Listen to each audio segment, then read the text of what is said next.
Are you gonna get the Guardians game? I don't know yet. I don't know yet.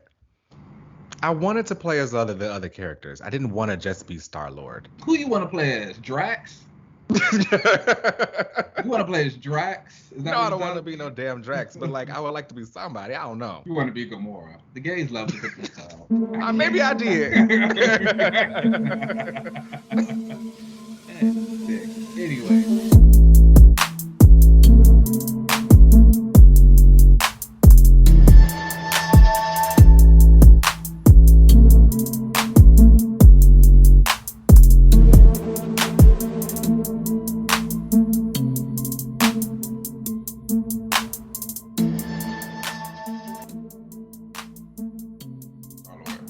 Star-Lord, Mr. Sun and Stars of the Universe. All right, y'all. Welcome back to another relaunch. How's everybody doing? We are here. What's up, everybody? I am LZ. I'm Keenan. How are you all today? How are you today, LZ? I'm doing good. You know, it's been a long week. I hear that. We are kicking off like this new fresh start for us. You know, got some pretty exciting things coming out. So yeah, it's been a long week, but I'm here. So, you know, my week was similar. It was like long in the beginning. No, actually, it was going by pretty quick, and then I had like Wednesday, and then it just started like creeping along. Got Thursday was fine. Friday was bad. I'm pretty sure I was working for at least 15 hours on Friday because that was not the regular like little 9 to 5. We need to I know I'm finna sound very like let's tear down and everything right now, but like we need to change this, y'all. 4-day work weeks, they need it. 3-day work weeks preferably, but like the 4-day work weeks, let's do it. Not working at all. Okay, that's what I was about to say. Let's really get there. Let's not work at all, but one problem at a time. I will say that I finally have been able to catch up on Castlevania, and wow. Some great animation in that show. Shout out to Powerhouse Animation because they've been really killing that. Okay. I haven't started watching the He-Man reboot. I heard I watched it. Like pretty good, but like, the story wasn't that good. I was about to say I think it just reminded it confirmed that I'm not a He-Man fan. Mm-hmm. Because I mean, we also need to stop with like at some point we got to stop bringing shit back. Yeah. Yeah. Well, no, because I was trying to think, because I still really, I want like another. So I don't know if people know, but I'm a huge Thundercats fan. Okay. And so like I really want another Thundercats cartoon.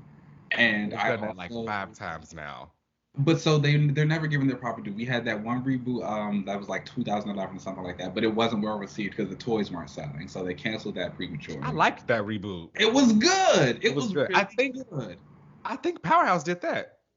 Icons. I think they did that. Shout out to them. That was good, and so that one got canceled, and then they did the Thundercats Roar, but that was kind of like in that like new art style, like Steven Universe and stuff like that, and it's the new Aquaman cartoon that's coming on HBO Max is also going to be in that style. But you know, a lot of people don't really like that one for some reason. So I think it's fun, but it's obviously geared towards the younger audience. So I want like a new Thundercats cartoon. I also would really appreciate a new Animorphs reboot. Oh. Okay. Well, maybe some things could come back. I was gonna say, stop bringing things back, but like we're good. Animorphs, I used to go up for Animorphs back in the day. That was Cassie, my girl. That was the one. Yeah, flipping the pages. Okay, let's get into these comics of the week. First up, we have Winter Guard #2, and this is written by Ryan Cady with art by Jan Bazaldua, and I have been really enjoying this. You know, I'm a Dark Star fan, and she has been getting some pretty interesting like takes in this. This stars like the rest of the Winter Guard. Previously, Yelena and the Red Guardian are pretty much like on the run from them because the Winter Guard is trying to bring them back into the fold and everything. Which, you know, that can kind of get a little boring because a lot of times when they bring characters like this back around, it's we get the band back together, or you know. This person isn't in the band, so we got to go find them and bring them back. But I like what they were able to do as far as like push the characters forward and give them some stuff to do. because again, I don't know what it is about Yelena, but she just is a breakout. So She's hot. She's hot. She's yeah, what we want. It is so satisfying to see this and hear this and just like know that the people are really coming around to Yelena Belova because I have been screaming that name for years, you baby. I will have never been. forget. I never forget reading. There was one of the Richard K. Morgan Black Widow Marvel Knights miniseries, and she popped up in there, and I was just like, oh. I was This like, is the who is girl. this? And I just like, yeah, I just went back and I was like, yeah, this is the one. She just needs her moment, so it's good to see. Yeah, so in this, she's pretty much been on the run and trying to catch up with Alexei while also like kind of working with him, the Red Guardian. And she's trying to catch up with him while the Winter Guard is out tracking them. So with this issue, we spend most of the time with the Winter Guard. Darkstar has some really interesting conversations with this other member of the Winter Guard called Shinobog, which I guess he also has connections to the Dark Force. But like So many people have connections to the Dark Force. But like they explicitly say that Darkstar did something different with it, because like he came out of this portal and he was like, oh, we used to like his whatever he is. I don't know what he is. I don't know much about the character, but whatever he is, he says, we used to use the Dark Force or whatever. And she's like, oh, I use it now. He's like, oh, I like what you did with it. And you know how I used to say like, oh, why is hers like colored yellow? Why is whereas like, so I don't know if something they're trying to like, hint at something that there's this like crazier mystery with her. But we'll Maybe see. that's like in reference to her being a mutant. Because I think I asked you that when you did the Dark Star panel that one time. I was like, usually mutants have like something else when they're connected to some type of force, like Magic and Limbo and Namor and the wings on his feet. So maybe like that's why her stuff is yellow because she's a mutant. Maybe that's it.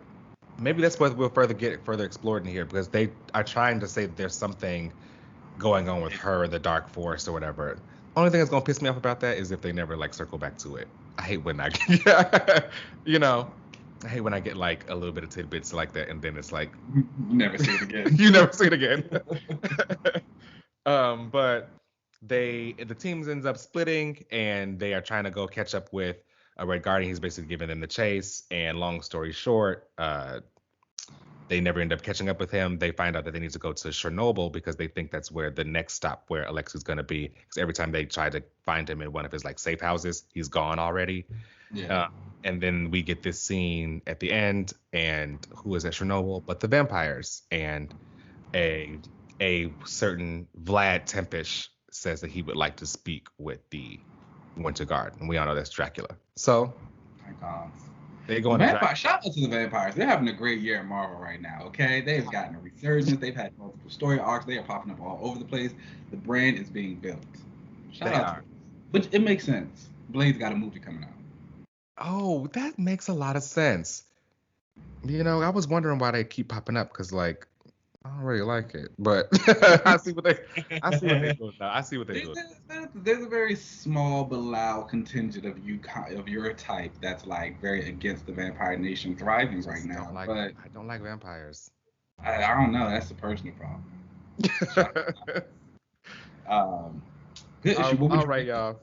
I would give this issue a 3 out of 5. I really like the art. The art. Jan Bazaldua is fantastic. I've been following her. I haven't necessarily been following her, but I've been hearing her name a lot. They launched this comic company called Lion Forge back a couple years ago. I want to say it was like 2000. Oh yeah. Something like that. It was a bunch of diverse creators telling diverse stories, trying to be like the new big thing. They've had a couple of fun books. Noble was one that I kept on with. But I remember everyone kind of suggesting I should read Noble because it was like a black telekinetic man. I like that a lot. But Jane Bazaldua was like one of the artists for a book over there, so I remember her from that. So shout out to her for like momentum and going strong. Yeah, shout out to her. I really like their art. All right, up next is Action Comics 1035, and this is written by Philip K. Johnson and Sean Lewis, who does like a backup story in this, and the art is by Daniel Sampere. And okay, let me just go ahead and get this out of the way and just say this now. Everybody knows that I am you see me at the anti-Superman rallies, okay? I am Okay. nobody's Superman fan, but I Okay. did read this Oh, because, okay. Okay. and not just this. I went back and got like all of the rest of these issues for that Philip Johnson had been writing because this is good. You have been going up for this like for so much on here, and I have been seeing a lot of people on my Mhm. timeline like go up for Action Comics. Everyone's been saying like this has been Yeah. kind of like a renaissance for Superman, for because I guess like his books weren't too great. I wouldn't know because, like I said, No I idea. don't really. I That's don't know. not my. I mean, I wouldn't. I don't know because I didn't read them. I don't know if I would necessarily say they weren't that great. I feel like a lot of Superman fans, from what I saw, they felt like they were just getting the same type of story over and over and over and over again. Like there was nothing Mhm. new being done with Superman. This is new for me. Okay. Exactly. Period. And it's like, from what I've ever seen in Superman, whether he's guest starring in other people's stories or whether he's got some big event going on, like this is all new for me. Superman has very much kind of been like the peacekeeper. He's very hands off. He knows that he can do so much, so he tries to stay out the drama. And this is very much a Superman who says, "I'm finally going to get involved." Hmm. And it's interesting because again, there's this underlying story of him losing his powers and how his abilities are fading as John's getting stronger and kind of coming up to be the new thing. And then again, John knows that there's a point in time in the future where Superman leaves and just doesn't come back. And so Clark is facing all of these things and he's facing this reality. And it's like the way I've been doing this superhero job, however long, doesn't work. And it's just like, oh wow, this Hmm. is interesting. It's good. It's really good, really well written stuff. This issue we pick up with the girl Tao La, I believe that's how you pronounce her Kryptonian name. She has basically had been told again by Mongol that she needed to go finish her job and she needs to kill the loved ones of Superman. So she is doing what she was told because the last issue she was kind of attacked and they told her you need to hurry up and do what you need to do because you're kind of like falling. We are watching you and Mhm. you're like falling for these creatures, and instead of killing them. So she is going out and attacking them, and John is stopping him. Beautiful art. Like I don't Sampere know how we need to get Sampere. you know. Perry is like it. I Hmm. need. Ooh, I know who I need him to draw. Oh, he would do some good Blue Marvel. Yes, he would. Oh my goodness. Hmm. Mm, I'm gonna work on that. Yes. And we get this entire fight between Tao La and some of the Superman characters. Superman himself comes in and kind of breaks it up.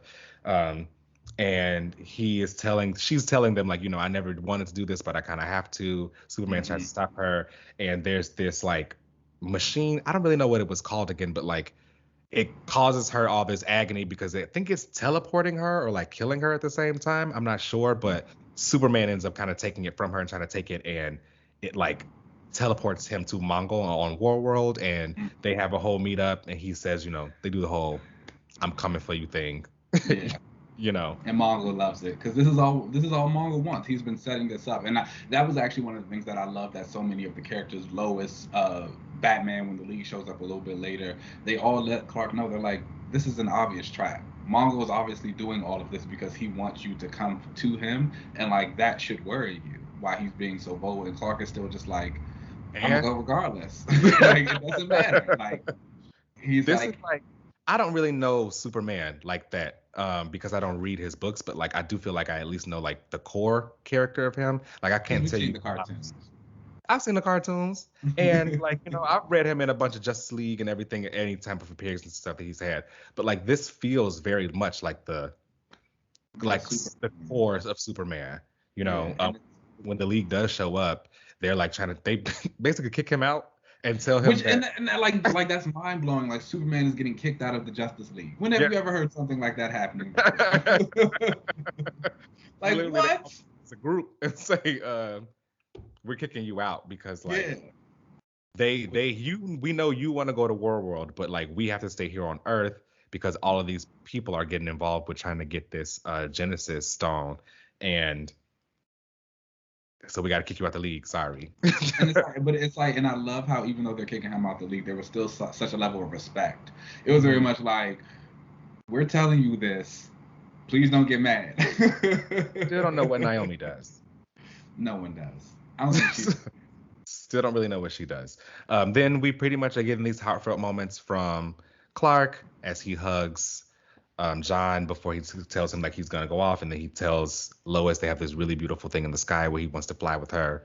You know, he gives her a little thing. You know, they do a little thing before he leaves, and then he meets up with the Authority at the end before they're getting ready to go to War Road, which was so dope to see that like the series that had already kind of got me into reading Superman currently right now is being tied into this and kind of meeting up together. I think that's really good.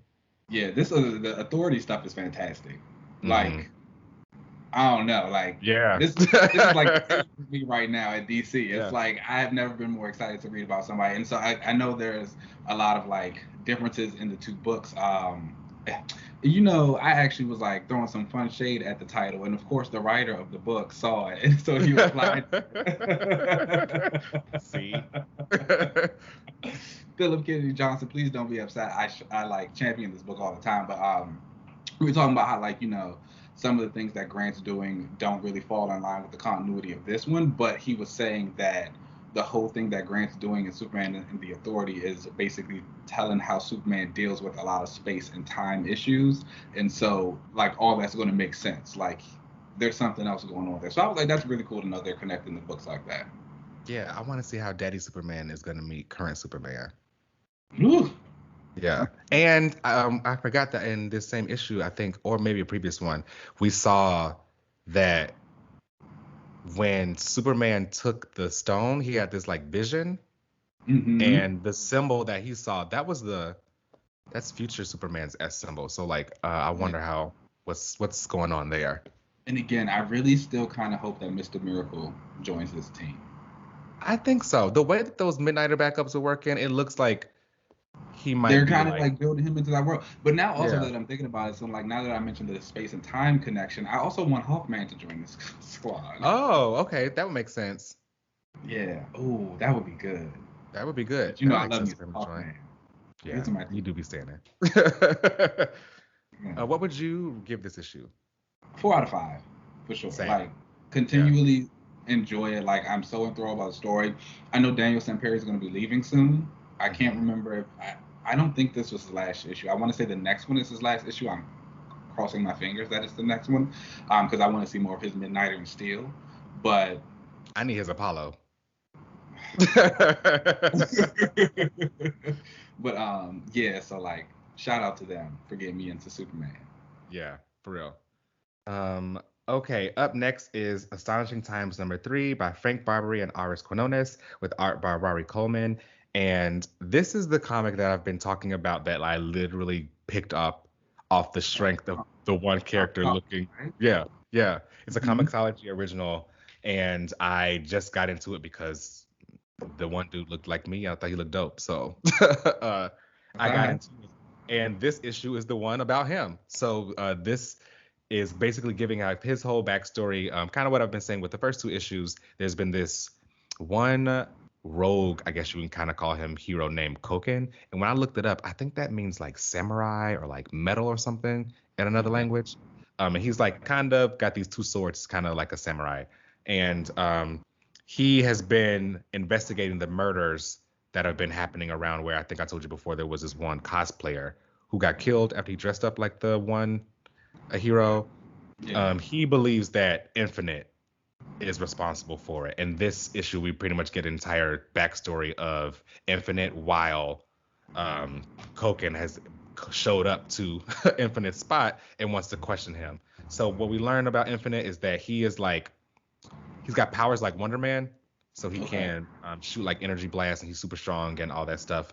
But like something happened where this was this cataclysm, and he no longer wants to like just do super heroic. So he's been trying to convince other heroes to use their powers for, he hasn't said what his plan is yet, but he's like, I don't think that we could ever make changes by just being like doing superhero stuff every day. I think we need to start using our powers for something good. Like we can like change the world and do something bigger than what we have. And he's been getting some other heroes involved in it. And I personally feel like, let him try it. That sounds all right for you. You know? Hey, let him try it. Is he gonna become the villain? I don't know. I like him I was so about to say, probably. it sounds like he's kind of going down a little bit of a villain route. Yeah. I mean, he didn't say like he was killing anybody, and he denied it. So Koken like asked him, hey, I know you're the one who been killing these people. He's like, I didn't kill anyone. Like that's not what we're about. His whole place is called Olympus, and it's like off the grid, and it's a bunch of other heroes. There's this person named Gwendolyn who has telepathy, and he was like, I'm gonna escort you guys out, and Gwendolyn will give the mind wipe per usual as you make your exit. And the entire time, Rory, who is kind of like the point of view character, is like in awe of all of this because Infinite is the character he knew. You know, it's like us watching superheroes or whatever, and then you're meeting the superhero you probably wrote about. Okay. And he's like freaking out, and Koken like drops some tea that's like, hey, why don't you tell him what really happened with his dad? But they never like go there. And Infinite is like, I think it's time for you guys to leave. So something happened with his dad, who was basically like the Jimmy Olsen of that era. Okay. Something happened with his dad, and we don't really know. I hope he didn't kill him because I like Infinite, and I don't want him to be like, I don't want him to be murderous. Okay. If somebody had to go, then they So not murderous, but like okay to kill. Yeah. Okay. Okay. He sounds like Exodus. Oh yeah. Yeah. So yeah. So yeah, I don't mind him. I think, hey, let him try his plan. If it fails, it fails. Cool. I'm glad that you saw it and like that the character you're excited for that like looks like you is kind of like giving you what you need because that's what comics is about. He's dope. He did like cut off. I guess he used to when he was a hero. He had locks, but I guess he cut them off now that he's in his new era. So I don't know. That probably means he is trying to be a little bit more like militant or something. I don't know. Would you ever cut your locks off? I don't know. Maybe eventually. I don't know. I feel like they become like a me now, right? I don't think I would like that. Please. If you ever like feel like you need to like text me first and be like, hey. Should I do it? I'll be like, hold on. What's wrong? Right. When I think about those moments, I'm like, I should just cut all this shit out. And I'm like, I'm probably going through it. It's like, let's take a moment. Yeah. What would you rate this one? Overall, I honestly would give this issue a 4 out of 5. I really enjoyed the art. I really liked the backstory that they were kind of giving Infinite. I was hoping to dive into this character, obviously, because he's the one that kind of picked it up for me. So for me, this was kind of like the make or break. Like if I didn't really like him, I don't know if I was really going to keep continuing on with the story outside of kind of learning how the story ends. But this is an ongoing series, so I would like to at least like more of the characters. Okay. Quarry's the main character. Like he's cute because he's like very plucky, but this is who you're here for. I get it. Yeah. Okay. Definitely, really great art, some great coloring, and I'm really interested in the story. Supposedly, like I said, something's going on with the dad. I think he knows. Like, I bet he's got like Infinite's kryptonite. I bet. Okay. You don't want that out. I bet that's. Or he got I don't hope it's not a clone. I don't like that. You might. You know the people love a clone. You might not like it, but the people love a clone. I know the people love it, but it's just me. All right. Up next is S.W.O.R.D number 8 by Al Ewing and Guiu Vilanova. And this issue was the Regent issue, basically, kind of what you can call it. It's all about pretty much really establishing Storm as the regent of Arakko and really giving you kind of the inner workings of how that goes down. We have lots of data pages about the inner ring and how those all work on Arakko. We open the issue with this beautiful shot of Storm like overlooking Arakko, which is like, all right, this is going to give you like what you want from Storm. Powerful girl. Yeah. Up there. Yeah, and she's like talking, and we get these dialogue boxes about like how she used this like atmosphere around her because obviously she can't breathe in space. But she brought some atmosphere up for her and she's been like using it. And I think it's really cool that it's like this dark cloud. That's really cool. As she's going around surveying Araco, she's getting ready to basically go into what they have is like their crucible, the Araco mutants, and she's getting ready to fight the what was his name? Calderic. And he's like this molten creature, and he's basically going off about how he's challenging Storm for her spot. That's pretty much how things go on Araco. You want something, you challenge them for it, and it's either you win, lose. I love some ritual combat. Yeah. It was giving. And Storm comes in and shuts the fight down instantly with her powers and freezes the guy. So like that was really nothing for her. And the next scene we get from her is she's at this meeting up with basically their council. And she, as the regent, has a seat on this council. She also gets 2 votes because she is the regent. So I mean, she's the ruler of the planet, basically. Anything she says, she's the one that makes all the decisions. And I will say that I really enjoyed Tarn during this time. Tarn is everything. So I was going to tell you, I actually went back and I bought like the last 2 issues of Hellions because I know that you said Tarn appears in them. And like, I have come to this conclusion, that Tarn is my favorite of the Araco mutants. He's great, right? Like, he is his Hellions appearance was great. and if he stays in Hellions, I'd stay with the book. Like, how I've been saying, I've been kind of having trouble connecting with the folks over there. I don't really care. Like, if Tarn's over there, I care. Yeah. He's fun. He's a lot of like that I don't give a fuck attitude, and I love an antagonist that is like, I'm okay being an antagonist.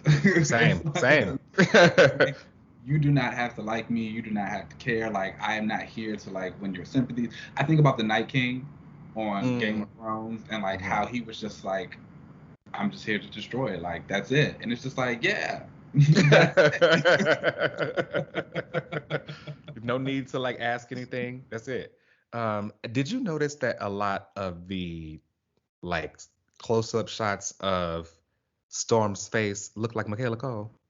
Yes, I did. It almost looked like when it was trending about her being in Black Panther 2, that whoever was drawing this, sorry, not whoever, I know the artist, that when the artist was drawing this, that was I mean, mine. Again, I know it's not happening, but Michaela was always my choice. Everybody, this is also Michaela Coel's stan account. Like, everyone should know that. I will marry her if I get the chance. But yeah, like, that's the face. Yeah, Michaela, for me as Storm, I think she's gorgeous. But I've only ever seen her in chewing gum, so I wouldn't want. I don't think I want Storm to be that. I get that, but she wouldn't be that. I would hope not. But only reason I would say that is not because of Michaela Cole. I would be afraid of like Disney thinking, oh, well, she gave chewing gum. We can just make Storm like that.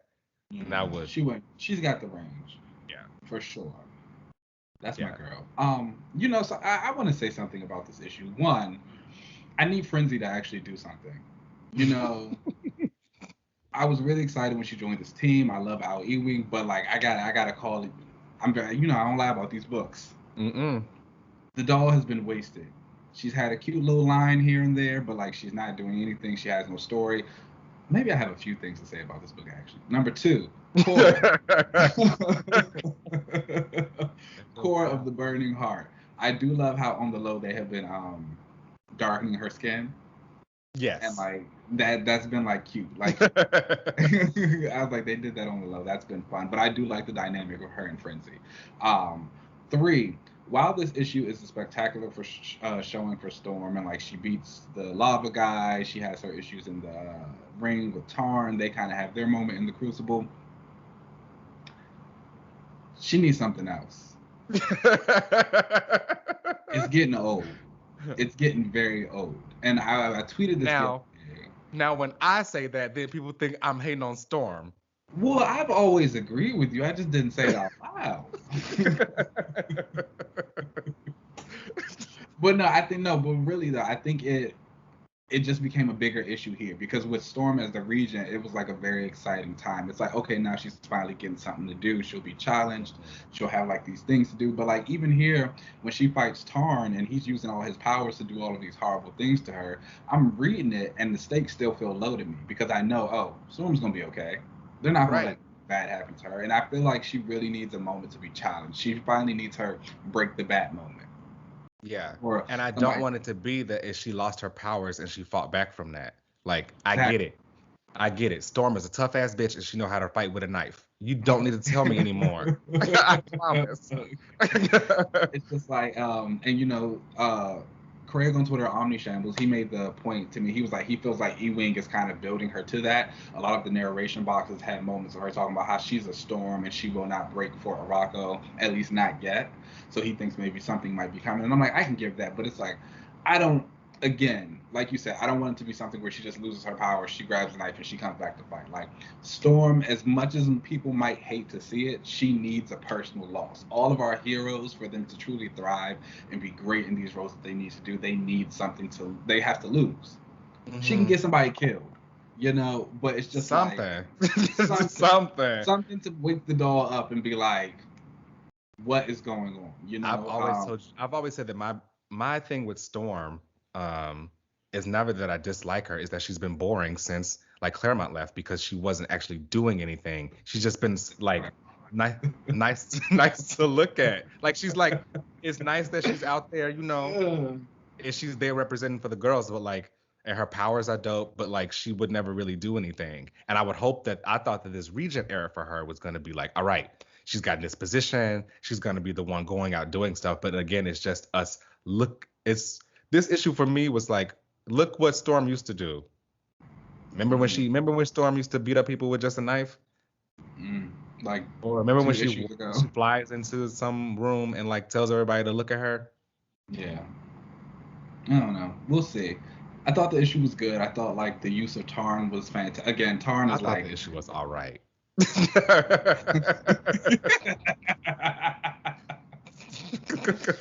was good. It was all right. It goes up for me because of Tarn.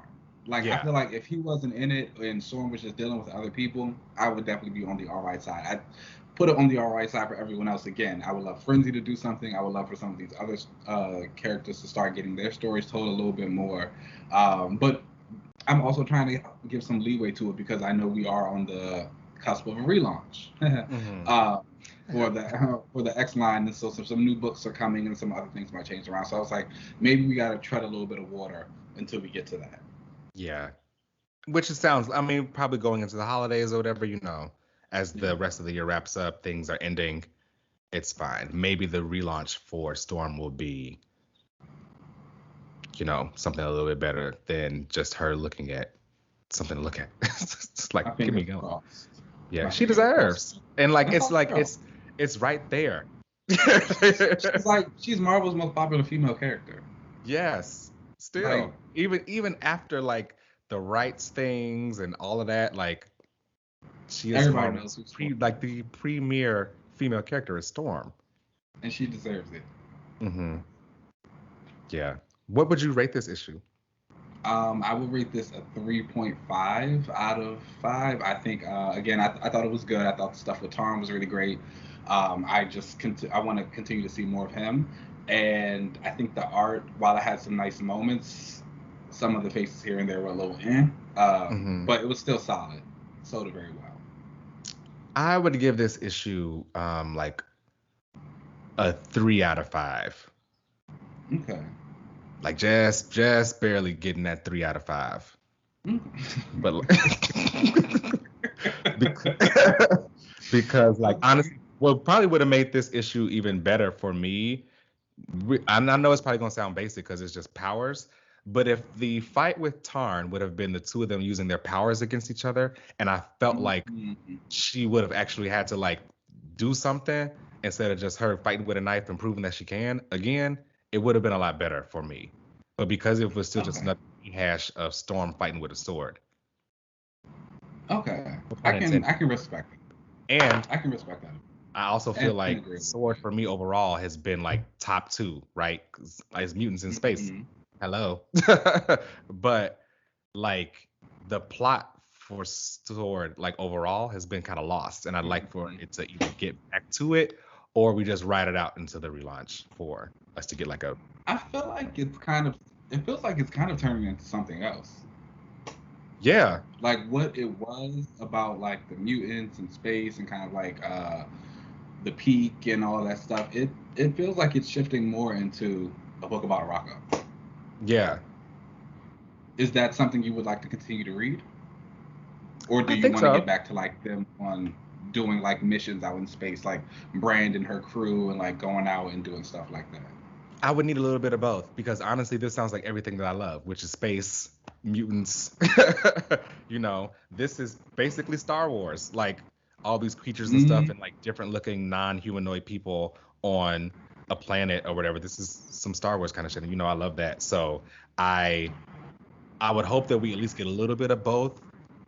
mm. This could Maybe they easily need to become like what we've talked about before with like cosmic things, because like I know you don't really get too cosmic because sometimes they don't land on the planet. This would be the way that you would land on the planet by going from the peak into a Rocco if this was to become that. I can see that. Maybe it's time for two books. One to give you like the peak, and one to give you the keep. I wouldn't be mad. I'd probably end up buying both depending on the roster. Yeah. All right, Okay. and up next, and the last book of the week, and certainly not least, is Inferno #1, written by Jonathan Hickman with art by Valerio Schiti.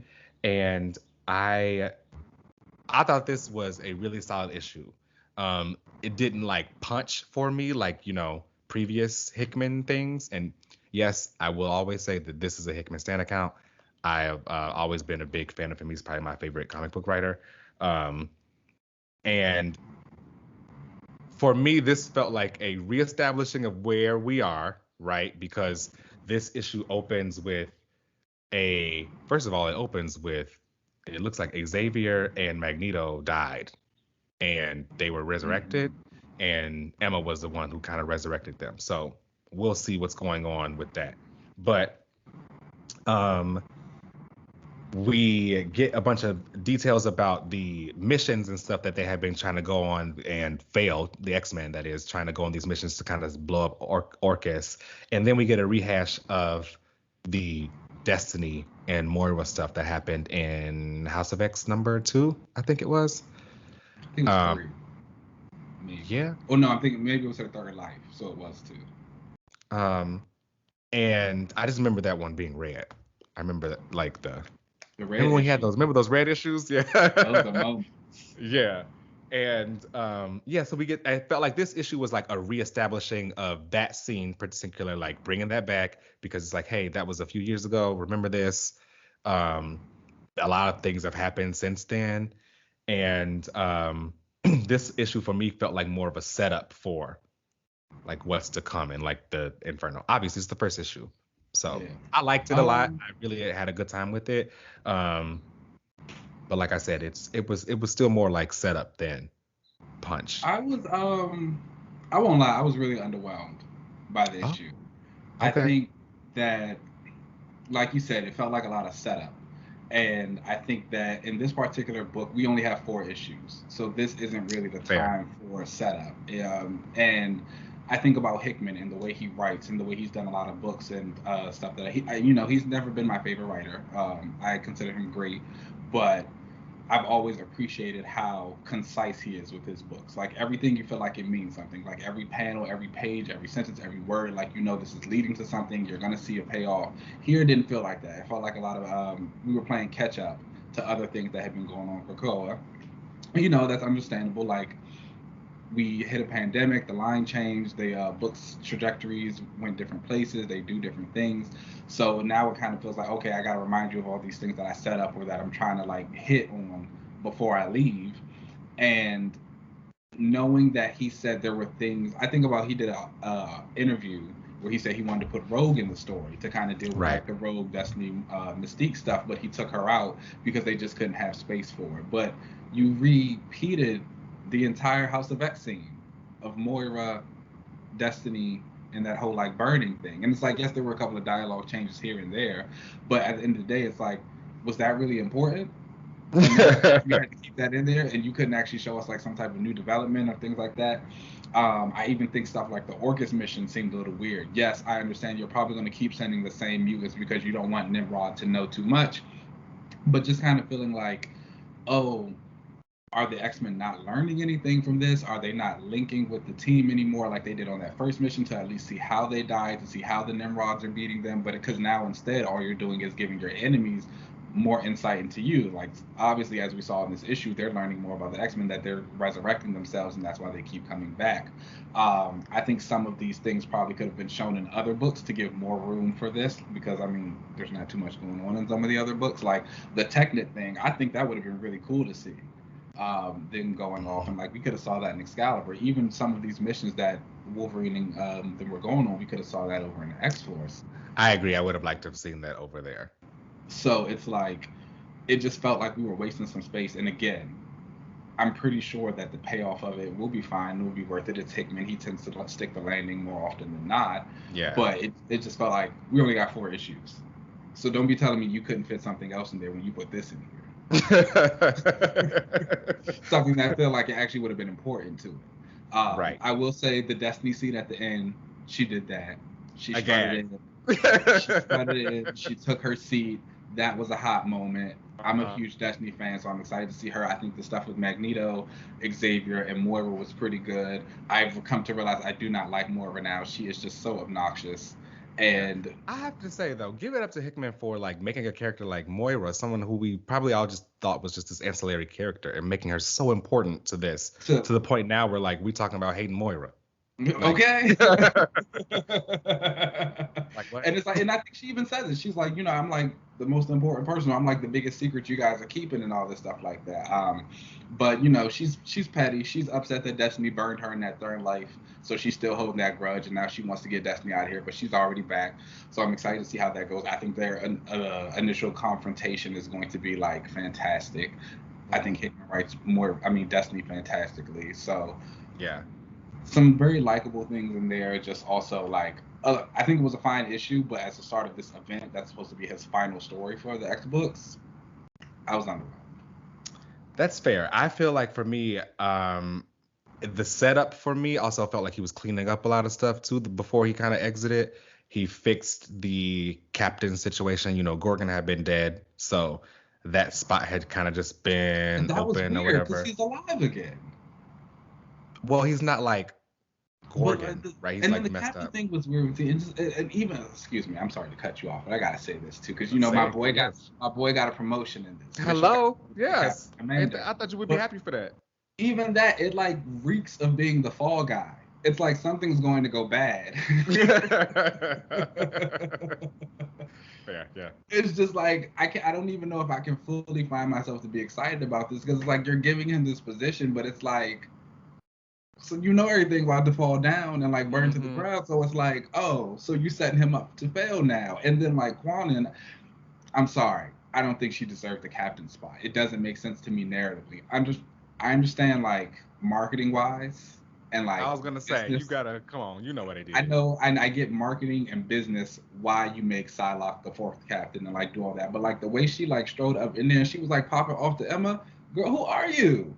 Yeah, so like that whole scene, personally for me, I liked it because I like when Magic clapped back. But like when Emma told the commanders like, oh, you guys made this decision to or whatever, and the first person to speak up was a Quinones saying like, oh yeah, like we were gonna do this whatever, you don't get to say where, and we're just gonna do what we want to do. I'm like, girl, you're new here. I don't know why you are speaking up like that. Like, don't nobody know you. Like they treat her like you're her homegirl, like sister. No. Sister. You shut up. No, we just invited you. So okay, like you just made it here. Like, calm down. Did you know that? Did you watch Real Housewives of Atlanta when the one girl from Destiny's Child was on an episode? I can't think of her name, right now. Damn. Um, Latavia? it was Latavia, yes. Mm-hmm. And she was on an episode and she told them that she said there was one member of the group who told me that I couldn't speak up because I didn't sing too much, so like I didn't have a say. That's like what it's given. Beyonce. That's what it's given. So I don't know. Again, like I don't know. Little Miss Ninja Girl, she just needs to watch it. Yeah, I Get a hope that suit. like she gets a new suit and I hope that they at least explore the fact that like they really don't know her. So They're like, oh, we drafted her on. Why? oh yeah, let's all go out as commanders and go get drinks. We don't even know you. Why? Like again, where is Danny? Danny would have made a little bit more sense as a captain. Damn. Danny's stuck in New Mutants. They ain't never gonna let her leave that. What would you rate this issue? I would give this issue I would give this issue a 3.5 out of 5.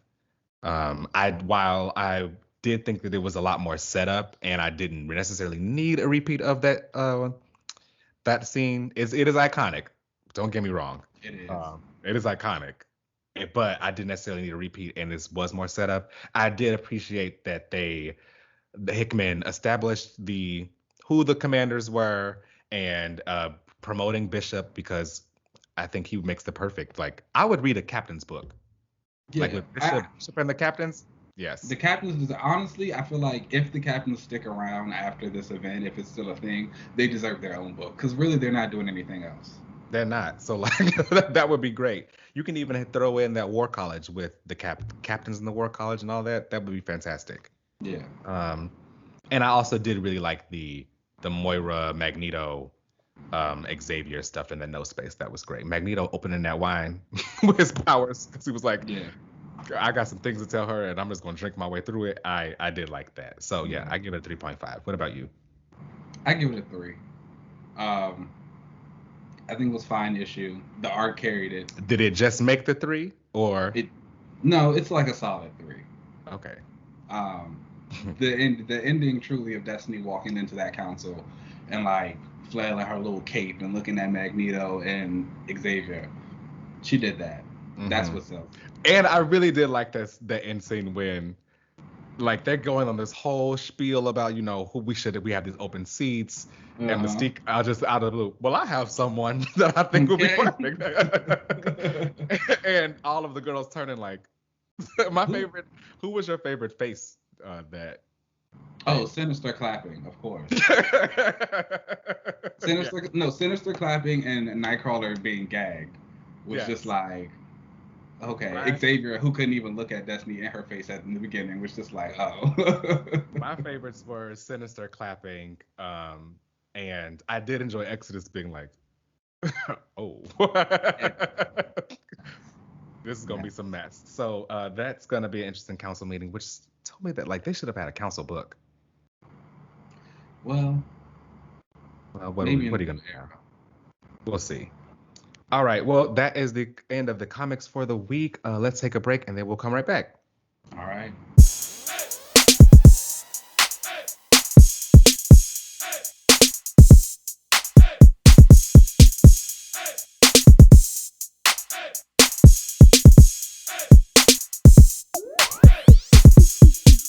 All right, everybody, welcome back. We are here for another panel, and so this is about Star-Lord. I'm here to let everybody know. Okay. I'm here to let everybody know. Right into it. We are in October, and this is officially Star-Lord's month. The Guardians of the Galaxy game will be coming out later this month, and I hope you all have already pre-ordered it, and if you have not because you're still on the fence, I hope that you still get it when it comes out. I've been looking at a lot of the gameplay. I follow the Twitter account, and it looks really good. And so, for those who don't know, Star-Lord is the only character who is actually playable in this Guardians game. All the rest of the team are NPCs, but you'll still be able to interact with them, using them in battle and like interacting with the backgrounds and everything with them. So they'll be around, but it's about Peter Jason Quill.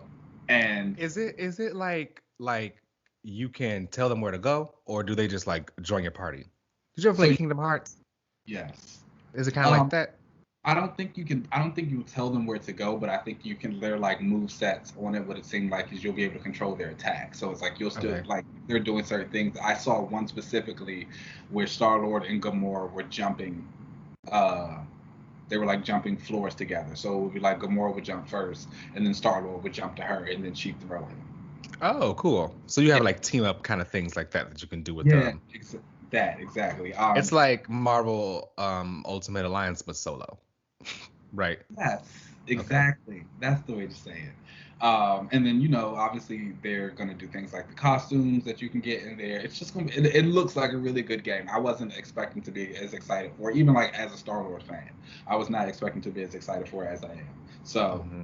yeah, with that, and just to celebrate all of that, I've been doing a lot of Star Lord reading, and I think everybody knows if you've listened to the show long enough, you know that my love for Star Lord actually started while we were doing this.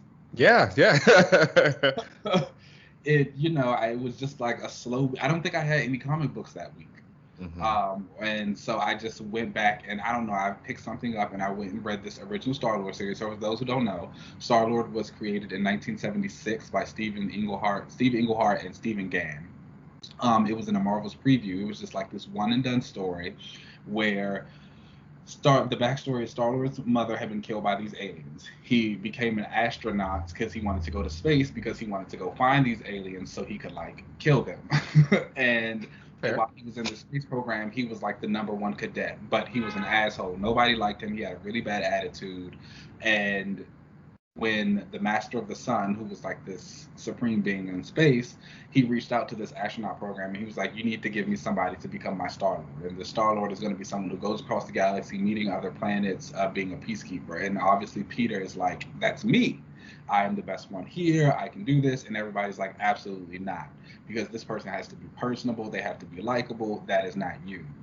They lock him up and they give it to this other guy.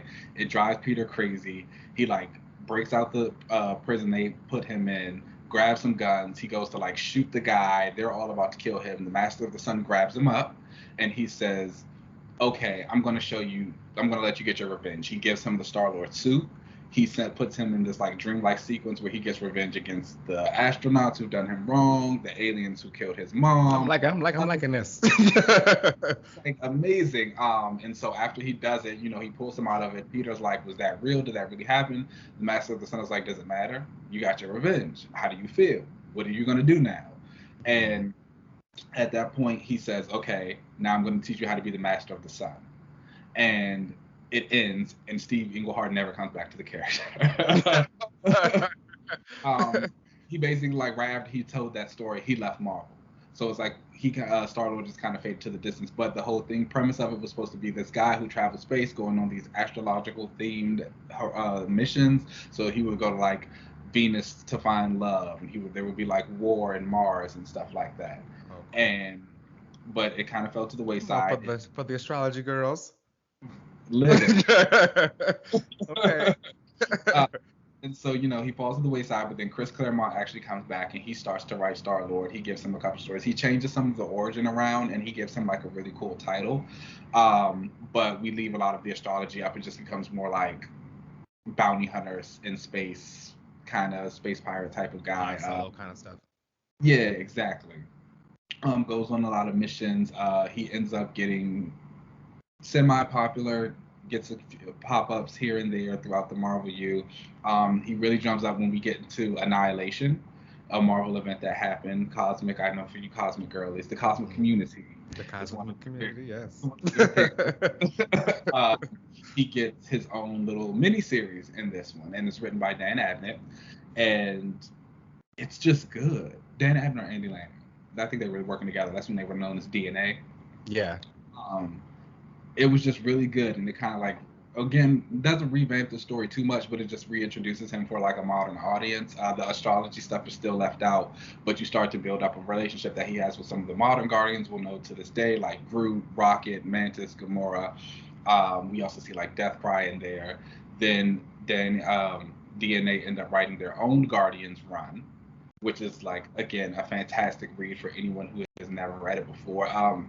It was like there were a lot of good Guardians runs back in the day.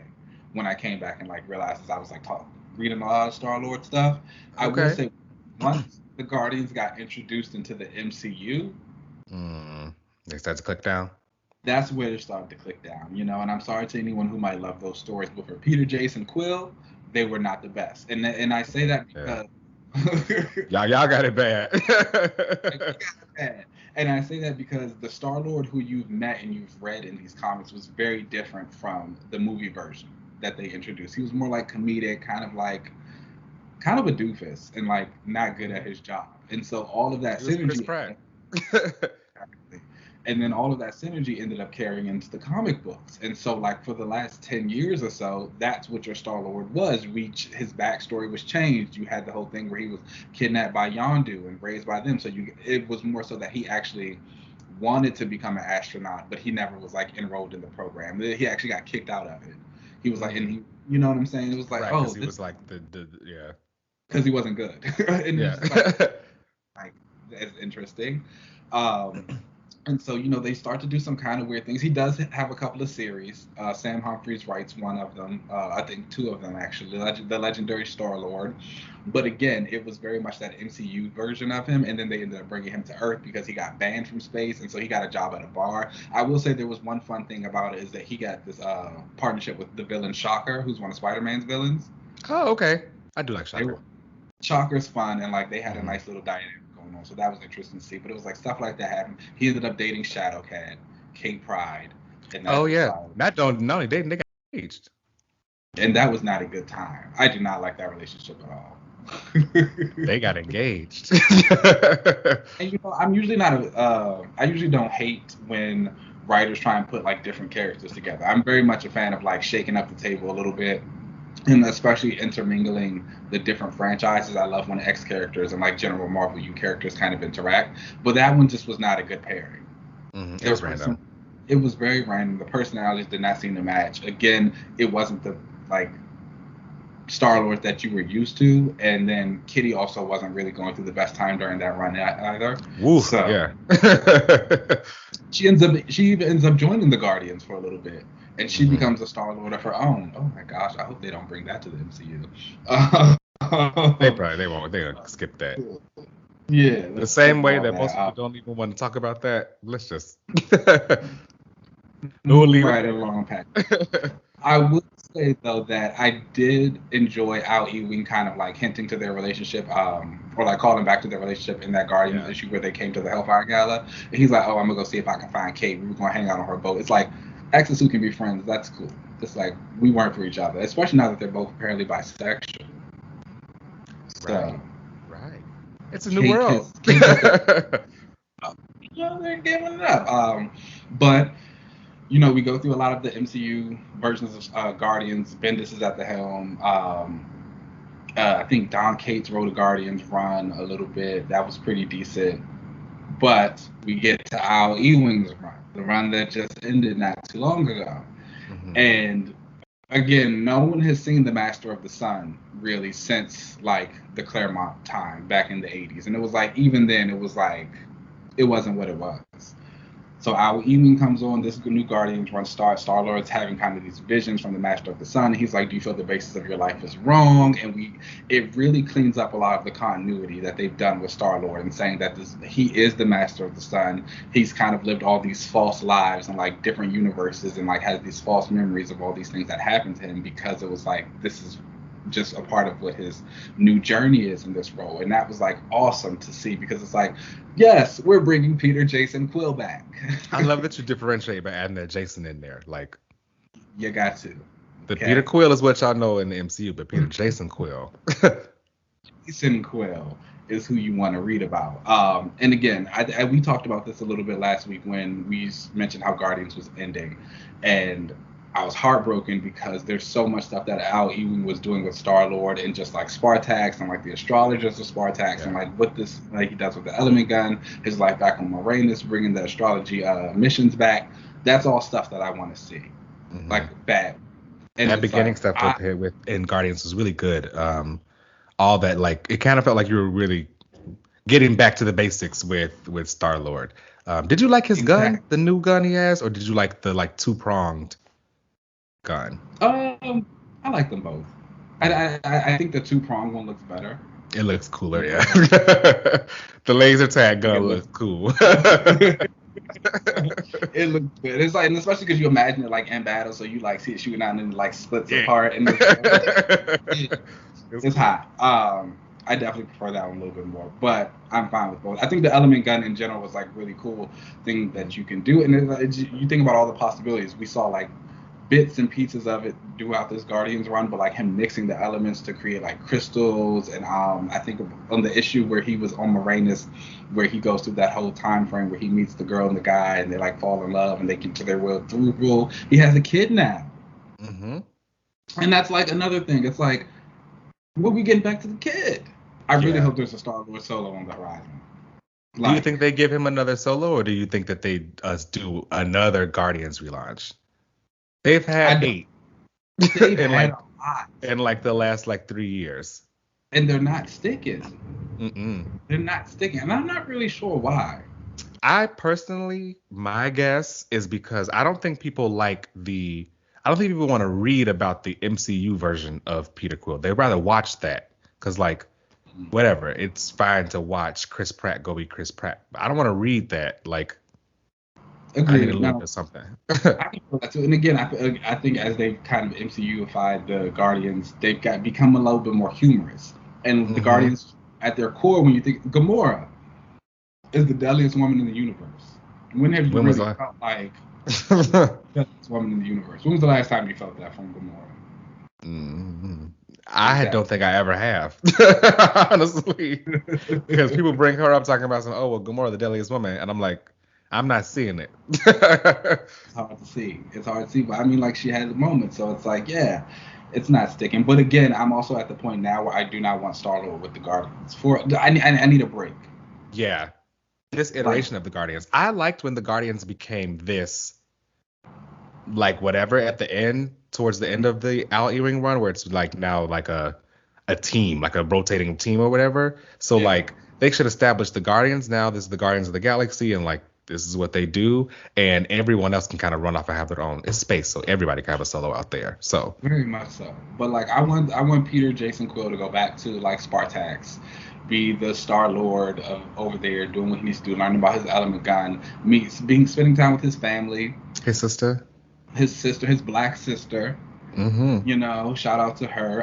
The astrologer Spartax, really getting into all of that stuff and what it means to be the Master of the Sun in these missions. Go back to have they ever shown her mom or anything about her? Not that I can recall. So it's like crazy because she was actually introduced in like that Humphrey stuff. Oh, okay. So it was like you take the good with the bad. Yeah. Yeah. But I really want something like specifically focused on Star-Lord. I think he is like such an interesting character. I think at his core, he's a man of mystery, and there's just always something new to find out. That like humorous guy, that's not really him. Even though I think he's a character who has humor, but he himself is not humorous. If that makes sense. Yeah, everyone has a quip. You know, no one's just that dry all the time, unless you're like that boring. Richard Rider, yeah. But, I mean, I'm not going to lie. I'm going to be honest with you about Richard Rider. I don't say too much about him because in the cosmic community, his fans keep us afloat. Because he's really very popular. Yeah. I don't get it. I don't get it either. I cannot stand Nova. Me neither. I don't see it for old Buckethead. But anytime you ask anyone what they want to see, it's Richard Rider. I remember like when the Sam Alexander boy popped up, like people were hot. Yeah, they were hot. Yeah. They were hot because like he was getting replaced, and then I think he was dead at the time. Yeah, he was dead. And they were like, oh, so it's like we're getting this new Nova, and we can't even see him interact with Richard Rider. And it was like, I really want to see. I don't think people were even that pressed over them having a new Nova, but like you completely got rid of the old one, and it's a core. You know what I'm saying? Like you can have more than one. Oh, you can have way more than one. They just don't. Yeah. Okay. But hello. That's who we need to wake up. I know y'all hear me. Marvel, because y'all keep giving Keenan his stuff. So I know y'all listening. So let's bring back Eve. I will say on record that I do support the rise of Eve Bachia. Thank you. So let's. Thank you. Whatever Marvel person has tapped into this. I will You say heard that it. I do fully support Got that. your clearance. Go ahead and go do it.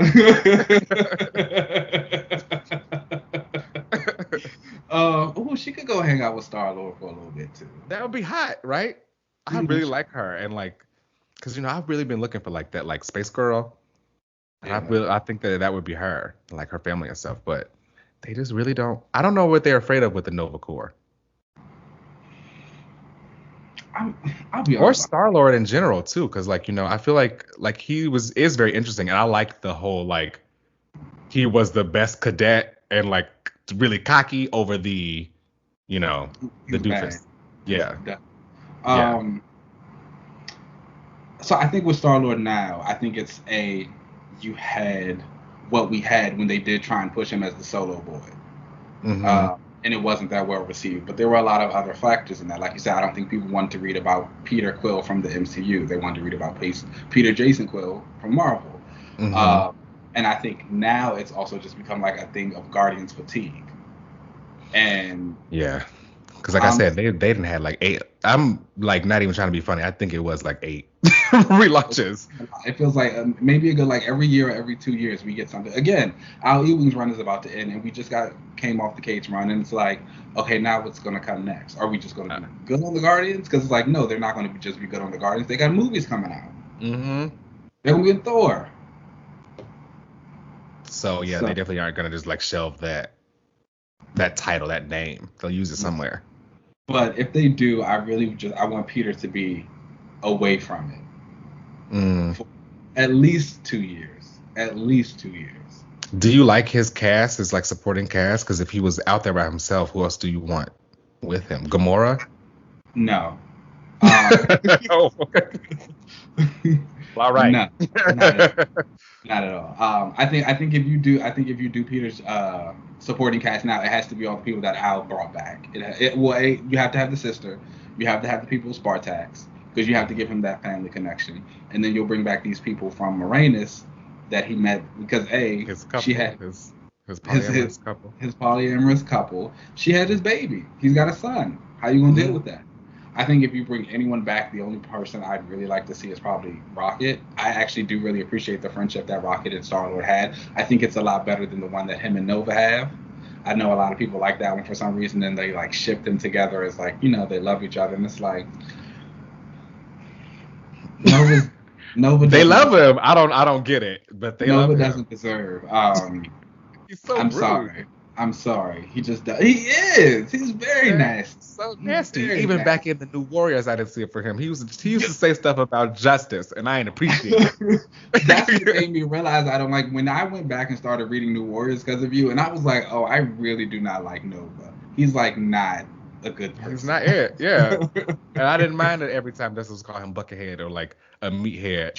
They were always dragging him. Like that. But yeah, so it's like I don't see that. I'd like the friendship with Rocket. He actually he told Nova how they named the son Rocket. Oh right, yeah. So it's like, yeah, Rocket's got to meet the baby. We got to go back and get the baby. I'm telling you, if Al Ewing is not writing a Star-Lord series, I don't know what I'm doing. He seems like a Star-Lord fan. For him to have like really reached back and like and fixed everything. And the Master of the Sun is such a cool concept also. Just like this like omnipotent space god, like just go save some people. I'm not mad at you getting cosmic. Come on up here. It's fun. Look out for the stars. I feel like it's still a little mystical. It's like mystical space. It's like, I will say that sometimes when you get into space, the line between the two kind of blurs. It's divination. I'm a fan. Secretly, that's like one of my superpowers that I really like, or that I think is underrated. Divination. That's a hot one. This is making me remember my Harry Potter days. I got invited to a Harry Potter meets circuit party themed birthday bash. Okay, you got your harness. You got your jock. I don't know what to wear. So someone told me that I should wear a jock of invisibility, a black harness. Child. A harness and I should get like a cape with a hood. And I was like, I Cape and love a a hood. hood. You love a hood, yeah. I love a hood. You love And a hood. any excuse I can use to wear a cape out the house, I'll take. Yes. But I was like, but with the jog of invisibility, is it like, should I still wear a jogger, or are you like trying to be cheeky and say like, don't wear anything? I think they wanted to see you naked. I think that's what they wanted. But you could always just pick a house, pick a Harry Potter house, and do those colors. I took the quiz a few years ago. I'm a Slytherin.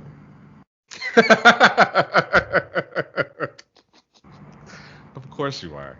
So I don't know what that means. Of course you are. Everything you. That's what that means. It's you. Yeah. I am a Ravenclaw. Oh, I can see that. Mm-hmm. Yeah. I mind that business, but don't fuck with me. Wait. Slytherins, they got that bite. I don't know. I'm nice. I'm nice. You couldn't say with a straight face. I'm very nice. No, I am. But no, it's been I've been having a good time. And rereading Star-Lord. This is his month. Mm-hmm. It's October. I hope everyone gets the game. I'm going to talk about the game a little bit later on in the month. Of course, obviously, when it comes out, I might write something out for it because I'm going to get it. If I have time to play it, life be busy. Who would you want to write a Star-Lord book? You want to keep Ewing on a solo, or would you rather shake it up a little? I want to keep Ewing on a solo just so he can kind of finish all the stuff that he was starting and get that out the way. After that, I haven't really thought about it. It will probably just be Ran V, though. I won't lie. I love it. I'll be real. We just there's a nice little cluster. When you're hot, you're hot. And when you want to pull them in, you pull them in. Yeah, and it's like I think about. I be wanting Kelly Thompson to write all my female favorite characters. So. But I also think again about you and how you're a really big space fan, and me and you talk off air and stuff like that. And I'll ask you, who would you want to write certain space stories, and how you kind of have trouble picking people sometimes. Yeah. There's not many people who I feel have really been able to hit that cosmic groove. And then again, I think about Star-Lord and where they've taken him. Like I said, it's a mystical cosmic now. So it's you can not only got to be cosmic, but you got to be mystical. And I've only seen but so many writers kind of do both of those well. Al and Ram happen to be two of those people. I think in order for you to even really get cosmic stuff, while I may not be that into magic or whatever, I think in order for you to really hit the cosmic stuff, I think you have to know both aspects of the cosmic and the magic and how they would interact out in space. Otherwise, they can kind of fall a little flat, because magic obviously exists, but so do these crazy cosmic things. You got to be able to kind of tell the difference between the two, or at least have your own interpretation of what that is, so you can kind of really dive into the characters. And I really haven't seen anybody that really hits that that cosmic corner. I'd love to. I think as Philip Kennedy Johnson, well, he doesn't work for Marvel, but I think as Philip Kennedy Johnson kind of takes Superman and the Authority out into War World and hits that, I think he's going to be the one. I think he's the person who's got the keys to the kingdom. Okay. I want him to take over the Fantastic Four. I want. I'm going to go ahead and say that. I was reading this Action Comics and I was like, oh, this would be. It would give. It would give. Yeah. He really has those dynamics down, on top of all the action and exploration and all that, the science. I need it. He's got it. I will say, even though I would never read it, I would support you getting Philip Kennedy Johnson on the Fantastic Four. I appreciate that. If I got that whole team and the Daniel Sampere too, that would be good. That'd be hot. I really wonder what he's going to do next. Oh, he should come draw Star-Lord. Al Ewing and Daniel Sampere on Star-Lord, the legendary Star-Lord. This is what I would like. This is what I'm putting out into the universe. I'm going to tweet this later also. Don't let me forget.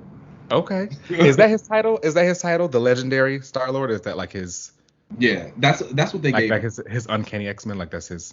Yeah, he didn't really have one before. Like, I mean, I guess they would call him something like in the they were like, oh, he's the legendary Star Lord, da, da, da. But when he finally got the book, they finally gave him the tagline of the legendary Star Lord. Okay. So, but I think that was more so for the movie because again, he was in the movie like, I'm Star Lord, everybody knows me, and it's like, no, we don't. That post like MCU life is gonna be interesting for a lot of these comic book characters. Like as they don't have movies anymore, where are they gonna go? What's gonna happen? What will the MCU? What will Marvel look like? Oh, the X-Men. I know that's right. Boom. Oh wow. That's gonna be hot. When they start that synergy, and Marvel again, if you're listening, I need y'all to go full synergy juice. I need the whole thing. I don't need you to like, only give them a little bit. When it's time for the X-Men to be in MCU, I want them everywhere like y'all did everybody else. Okay, like everywhere. I want them on every banner, every new like little whatever promo piece. I want all the adverts. Everywhere. Please. And that's that. Let's go ahead, take a break, and then we'll come back for the relaunches.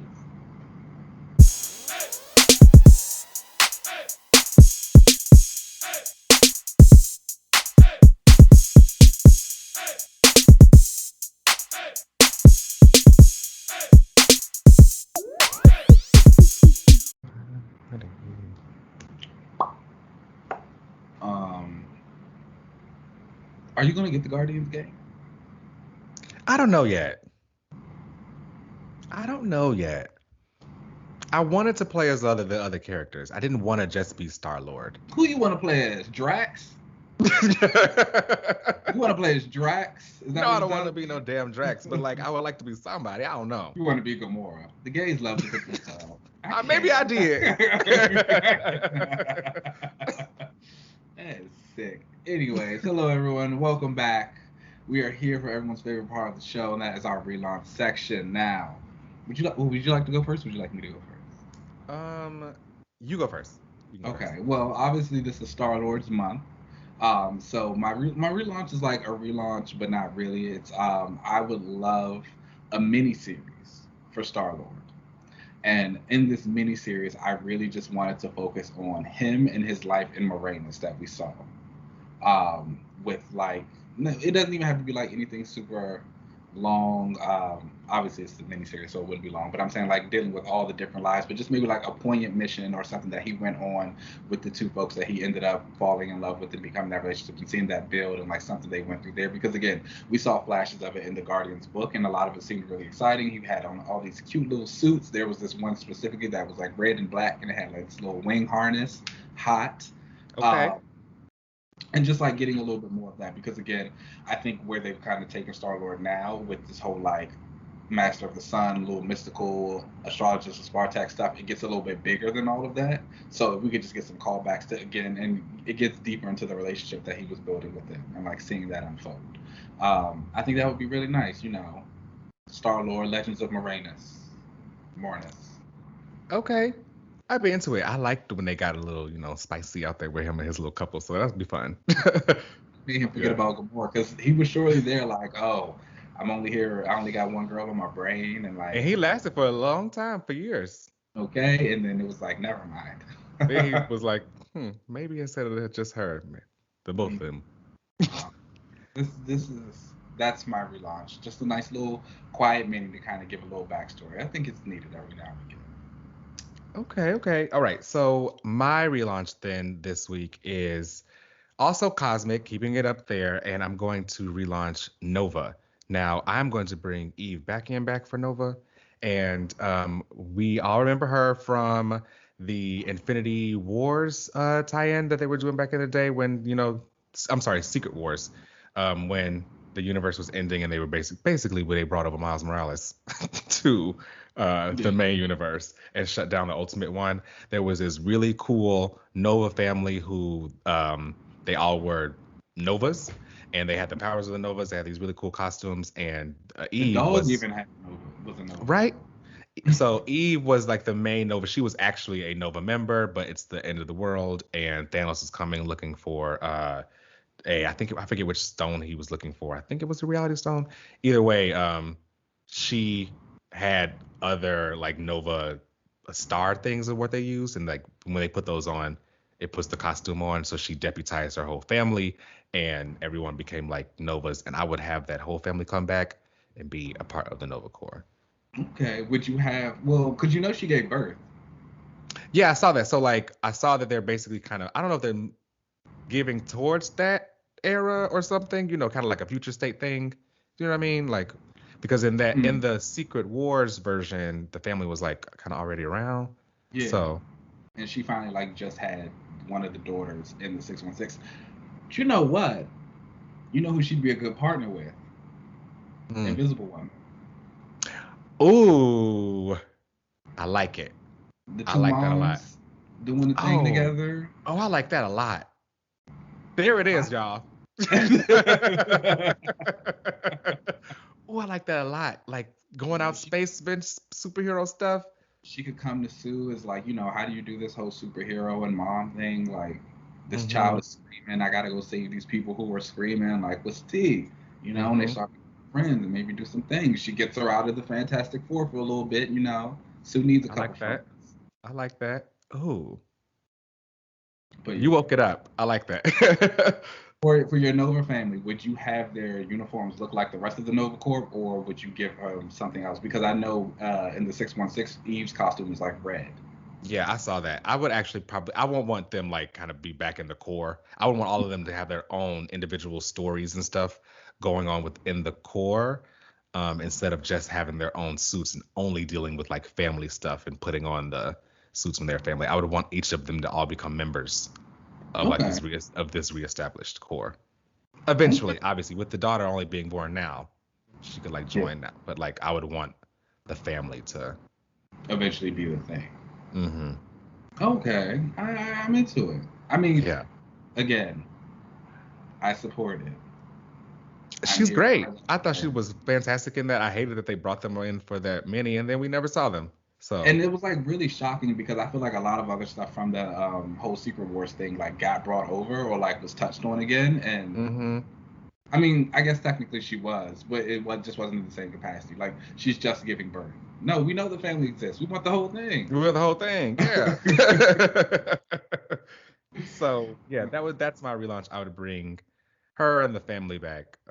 Definitely her, and like reestablish the Nova Corps. But I mean, I think the Nova Corps, I don't even know where they are right now out in space. They were destroyed, and it's just Richard and Alexander. They both I've never known anything about the Novas, and I don't think I'll ever be able to tell you anything about the Novas. Well, you could if they got into Eve. I know that would wake it up. So I don't know. I think I like her from a distance. Can't even give it too much of a try. Too much space for you. Star-Lord is enough. Like if she popped over in the Star-Lord book. Yeah, I'd be like, oh, okay. It's Eve. Okay. It's the Nova. That's the Nova you want her to be friends with, not Richard. Yeah. Oh, that would be fun. Yeah, I'm down for that. Not us erasing Richard. Sorry to the Richard Rider fans. Hey. I'm sorry. He's thriving. For some people, not me. All right, y'all. Well, then that brings us to the end of the show. Make sure you check us out anywhere you catch your podcast. You can find us on YouTube at Another Relaunch. You can find us on Twitter, Instagram, all that good stuff. You can find me on most social media platforms at Uncanny LZ. Keenan, where can they find you? You guys know you can find me at Keenan Lance, and there's an underscore at the end. Boom. All right, y'all. Let's get up out of here, and we will check y'all next week. Peace out.